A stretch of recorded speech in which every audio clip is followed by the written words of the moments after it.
আসসালামু আলাইকুম ভিউয়ার্স, আশা করি আপনারা সবাই ভালো আছেন। আল্লাহ তাআলার অশেষ রহমতে আমিও ভালো আছি। আমার ছাগলগুলোকে এখন আমি খাইতে দিব। এই যে দেখতে পাচ্ছেন, এগুলো হচ্ছে শুকনো খড় এবং শুকনো ভুসি। এইগুলো আমার ছাগলকে দিলে এরা অনেক পছন্দ করে। এই ছাগলগুলো এরা খায়। এটা দেখতে পাচ্ছেন কিভাবে খাচ্ছে।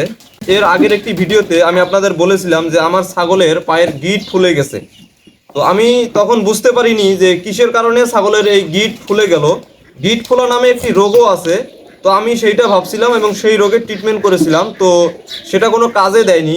এই যে দেখতে পাচ্ছেন ছাগলের পা, এই যে চর্মরোগের মতো কেমন ঘা হয়ে গেছে, লোমগুলো উঠে গেছে, কিরকম ঘায়ের মতো দাঁত রোগের মতো হয়ে গেছে। মূলত এটা অ্যালার্জির কারণে হয়ে থাকে। এই অ্যালার্জি মূলত ভাইরাল একটি রোগ।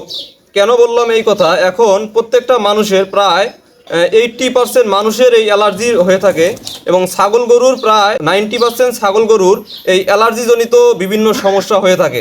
তো এই ছাগলের মূলত অ্যালার্জির কারণেই এই পায়ের এই গিঁটগুলো ফুলে গিয়েছিল এবং এখানে ঘা হয়ে গেছে। এই দেখেন, আমাকে ধরতে দিতেছে না, পাটা আশ্রাসি করে। এখানে প্রচণ্ড চুলকানি এবং ব্যথা হয়ে থাকে। অ্যালার্জির কারণে ছাগলের মূলত শরীরের বিভিন্ন জায়গায় ফোস্কার মতো পড়ে যায়, ঘা হয়, লোম উঠে যায়, তারপরে ছাগলের কাশি হয়, সর্দি আসে, বিভিন্ন ধরনের সমস্যা দেখা যায়। তো আমার ছাগলের মূলত অ্যালার্জির কারণে এই গিঁটগুলো ফুলে গিয়েছিল। আর এই গিঁট ফোলা রোগের এই অ্যালার্জিজনিত কারণে ছাগলের যে গিঁট ফুলে গিয়েছিল, তো আমি কি চিকিৎসা দিলাম সেটাই আমি আপনাদের সাথে শেয়ার করব। যদি আপনাদের ছাগলের এরকম গিঁট ফুলে যায় বা অ্যালার্জিজনিত কারণে এরকম ফোস্কা পড়ে যায়, লোম উঠে যায়, ছাগল হাসি দেয়, কাশি দেয়, তখন আপনারা ফেনাডিল নামে একটি ট্যাবলেট বাজারে পাওয়া যায়। সেই ফেনাডিল ট্যাবলেট এনে এই 10 থেকে 15 কেজি দৈহিক ওজনের জন্য আপনারা অর্ধেক ট্যাবলেট খাইয়ে দিবেন। এই ফেনাডিল ভেট ট্যাবলেটটা 24 ঘন্টায় একবার খাওয়াবেন। যদি আজকে সকালে খাওয়ান, পরের দিন সকালে আবার খাওয়াবেন।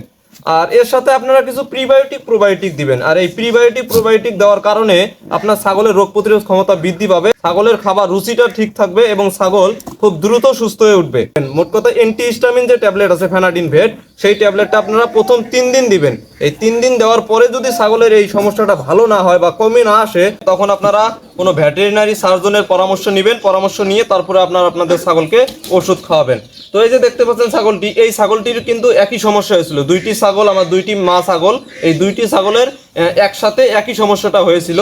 তো আমি এই ফেনাডিল ভেট এবং কিছু প্রিবায়োটিক একে খাইয়েছি এবং এর পাশাপাশি আমি জিঙ্ক খাইয়েছি। আমি কিন্তু আমার ছাগল গরুকে প্রচুর পরিমাণে জিঙ্ক খাওয়াই। ছাগলের যে বললাম যে অ্যালার্জিজনিত কারণে এই গিঁট ফুলে গেছে, এই রোগটা কিন্তু আমার বয়সে আমি প্রথম দেখলাম। আমার ছাগলের এই রোগটি কোনো দিনই হয়নি, বা আমি যতদিন থেকে ছাগল লালন পালন করে থাকি আমি দেখিনি। তো বন্ধুরা, আশা করি ভিডিওটি আপনাদের উপকারে আসবে।